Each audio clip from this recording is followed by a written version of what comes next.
Hey guys, and welcome back to Teal House Farm.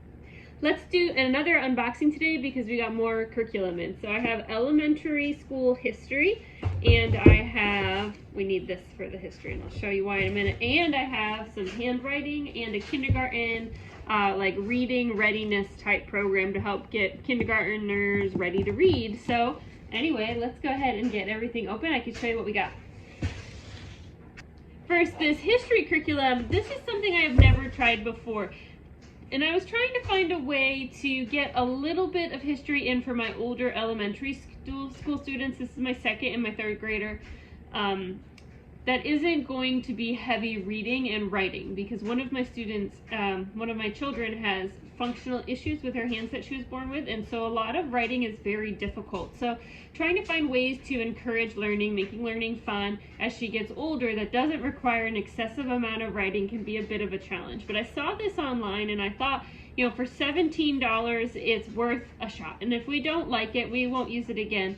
But let's open it up. This is from Moor, and I actually purchased two separate topics for history because I found a really cool one I thought would be fun to do in the second half of fall when it's time for Thanksgiving.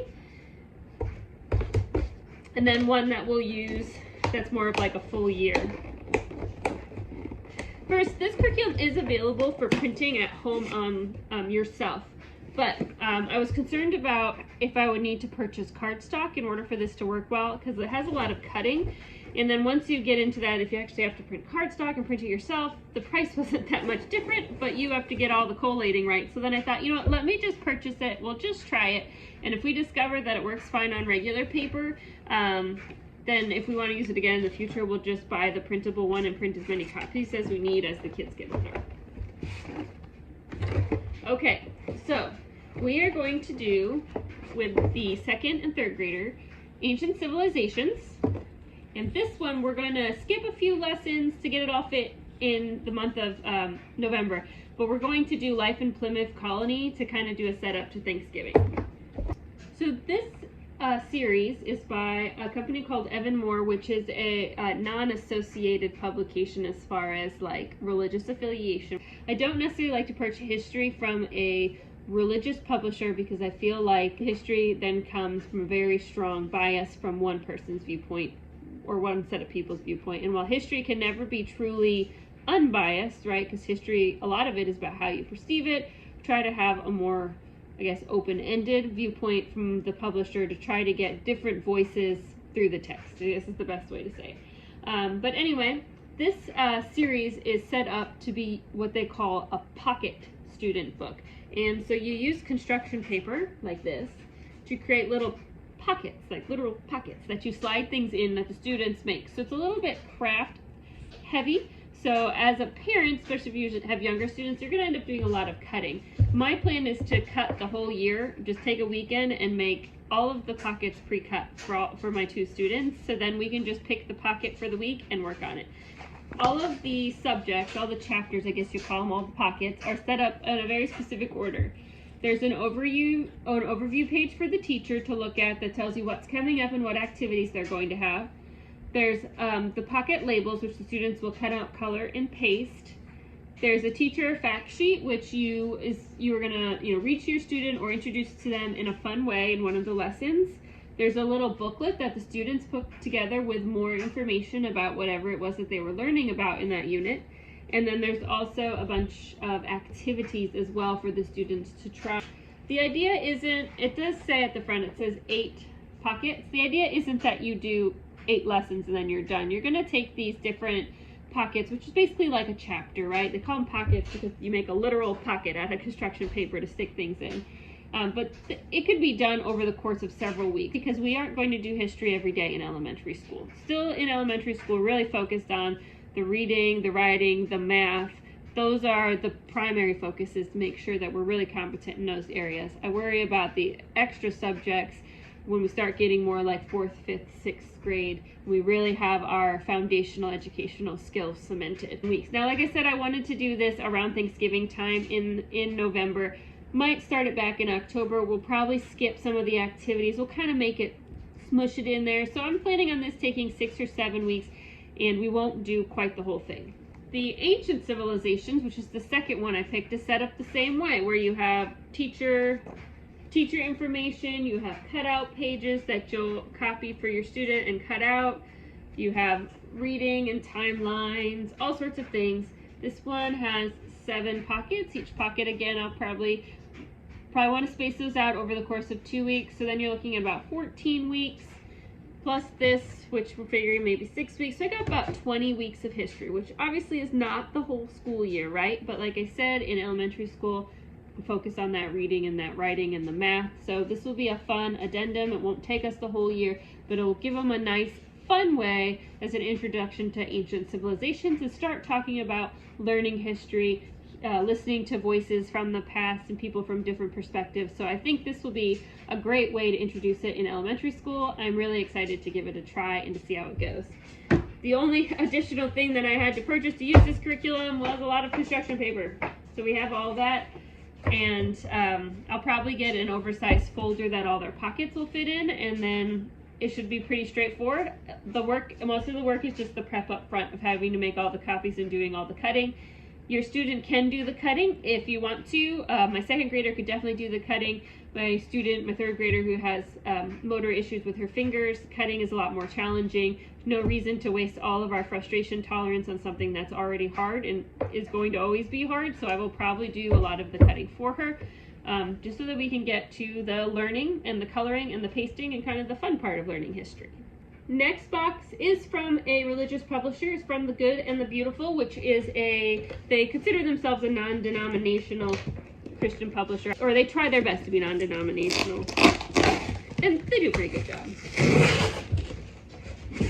But this publisher, I really enjoy their math curriculum, which you can get for free online, so I don't buy that. I just print it at home. I have a really good printer, so it's real cheap for me to print it. But they also have excellent handwriting curriculum. I mean, really, 10 stars for this handwriting curriculum. I mean it. It is good. The reason that I really like this handwriting curriculum, there's actually a couple. The first is that they do introduce cursive, but they don't introduce it too early. For some reason, cursive has become this political thing that everyone gets real touchy about, and because of that, a lot of the homeschooling companies have started to feel like they need to introduce cursive in like kindergarten, okay? My opinion is that kindergartners don't have the fine motor control to do cursive well. It does not need to be introduced that early. What they need to be focusing on is their print, which is what they're going to use for 99% of their life. I do believe that learning cursive is important. It's a great occupational therapy exercise for honing fine motor skills, but it takes good, strong fingers. And so Good and the Beautiful does not introduce cursive until level 3, I believe it is. And so they have a preschool, a kindergarten, and those books are both half size, and I didn't need to buy those this year. And then starting in first grade, you get full-size pages. So let's see if I can find level, I don't even have a level 1 this year. So the youngest one that I had to buy was level 2 for my second grader. And this is a full page worksheet, and they still are just worrying about print in level 2.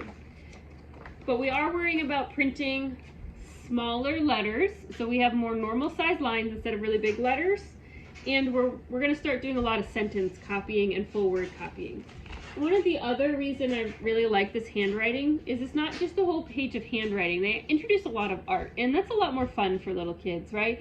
And so for this page, for example, they're tracing a poem instead of copying it, but then they get to draw a picture of what the poem's about. And sometimes when you're in second grade, just copying a page of handwriting is super boring. But drawing a picture of flowers, I think that's what this one is a lot more fun. And drawing uses a lot of the same motor skills that writing does. So you're kind of working on both things at the same time in a little more of a fun way. And so I feel like their pages are a little more diversified, and I feel like they don't introduce cursive too early. So I actually have 2 level 2 books because my third grader is, as I said before, some motor issues, and so we are a little bit behind as far as handwriting goes, but she will do great in that level 2 book. And then I also have a level 4 and a level 5. So even though my oldest student is a 7th grader, here I'll show you level 5.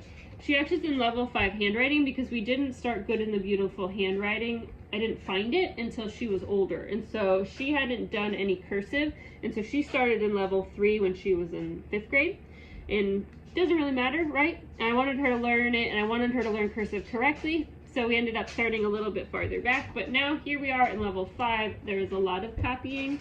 There's a lot of cursive. It's, nice, neat, small writing. There are still additional activities, so not every page is full pages of writing, because even big kids like to draw things. We do 1 page a day. It's the first thing most of my kids do when they start their homeschool, all the way down to my preschooler who has the little preschool doodle book that is the very first handwriting book Good and the Beautiful has. They take out their little book and they do 1 page, and it just gets them started on their school day. The last thing I purchased was kindergarten prep workbook, because my kindergartner, my 5-year-old, who's starting kindergarten this year, she is not a reader yet. And I was kind of trying to decide what I wanted to do. So my oldest 2 children, I used a curriculum called All About Reading, which is a good curriculum, but it's really long, and the stories are kind of blah, and the activities are kind of blah, and it felt like a lot of me pushing people through lessons. I didn't love it. They hated it. Everybody learned how to read, though, and they're good readers. My next student is my student with special learning needs, and we used a curriculum called Happy Cheetah, and we now use these readers, which I got at a public school textbook sale, by the way. I have a whole set of them, and these are great if you have especially abled learners, because they focus on sight words, not phonics, and phonics is really hard when you have processing issues.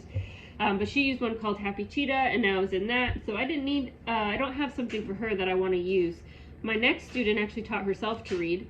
I never gave her a reading lesson, and she reads better than anyone else.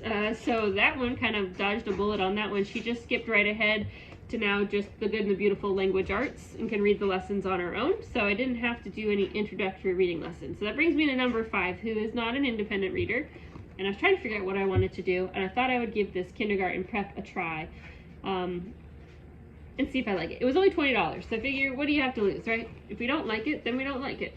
The lessons are very short and colorful, which I think will be good. All About Reading was very black and white, not fun to look at. It does involve a little bit of writing. There's flashcards. There's cutouts in the back too. You can pop out flashcards. And it really is going to focus on letter sounds, matching uppercase and lowercase letters. Make sure you can identify the letters and the sounds. Let me see if I can go. And there is also introduction to certain sight words. I'm hoping after we do this and get her kind of a strong foundation, that she'll be ready to start their actual kindergarten reading curriculum, or that she'll be ready to start the Good and Beautiful language arts curriculum. My one big complaint about the Good and the Beautiful so far, just from my perspective, is that they expect really strong reading skills really early, and I don't feel like they have. We'll see how this goes, but I don't feel like they really have a curriculum to help you get there. You kind of have to be ready to get there, and then they kind of slam it right in there with the strong reading skills. So we'll see. I also have the good old standby of Teach a Child Read in 100 Days book, which if we don't like this, I will pull that out as well. But I'm hopeful that this, with her personality, she's kind of a colorful, sparkly princess little girl, that this will be more up her alley than a black and white book, which will probably bore her to tears. Anyway, we are almost done gathering curriculum for the homeschool year. We've been getting it in piece by piece. We've already started our year because we do homeschool almost basically all year round. The difference is I don't switch subjects all at the same time. It helps to spread out the costs.